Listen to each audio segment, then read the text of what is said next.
സംസ്ഥാന സ്കൂൾ കലോത്സവത്തിൽ പങ്കെടുത്ത മൂന്നിനങ്ങളിലും എ ഗ്രേഡ് തിളക്കവുമായി വടക്കാഞ്ചേരിയുടെ അഭിമാനമായി Prajwal. Vadakkancheri government boys high school വിദ്യാർത്ഥിയായ പ്രജ്വൽ PS ആണ് തൃശ്ശൂരിൻ്റെയും വടക്കാഞ്ചേരിയുടെയും പേര് കലോത്സവ വേദിയിൽ ഉയർത്തിയത്.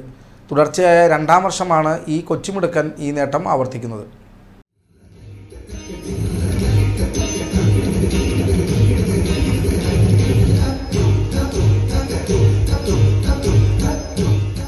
തൃശ്ശൂരിൽ നടന്ന സംസ്ഥാന സ്കൂൾ കലോത്സവത്തിൽ പങ്കെടുത്ത 3 ഇനങ്ങളിലും എ ഗ്രേഡ് കരസ്ഥമാക്കിയാണ് PS പ്രജ്വൽ വടക്കാഞ്ചേരിക്ക് അഭിമാനമായത്. ഹൈസ്കൂൾ വിഭാഗം ആൺകുട്ടികളുടെ കുച്ചിപ്പുടി, ഭരതനാട്യം, നാടോടി നൃത്തം എന്നീ വിഭാഗങ്ങളിലായാണ് പ്രജ്വൽ മികച്ച പ്രകടനം കാഴ്ചവെച്ചത്. വടക്കാഞ്ചേരി കുമ്പളങ്ങാട് മലമൽ പട്ടിള വീട്ടിൽ സുനിൽ സന്ധ്യ ദമ്പതികളുടെ മകനാണ് ഈ പ്രതിഭ. കഴിഞ്ഞ വർഷം നടന്ന സംസ്ഥാന സ്കൂൾ കലോത്സവത്തിലും ഇതേ 3 ഇനങ്ങളിൽ പ്രജ്വൽ എ ഗ്രേഡ് നേടിയിരുന്നു. തൻ്റെ കഠിനാധ്വാനവും പരിശീലനവുമാണ് തുടർച്ചയായ ഈ വിജയത്തിന് പിന്നിലെന്ന് ഈ കൊച്ചു കലാകാരൻ പറയുന്നു. വടക്കാഞ്ചേരി ബോയ്സ് സ്കൂളിലെ അധ്യാപകരും സുഹൃത്തുക്കളും നാട്ടുകാരും പ്രജ്വലിൻ്റെ ഈ മികച്ച നേട്ടത്തിൽ വലിയ സന്തോഷത്തിലാണ്.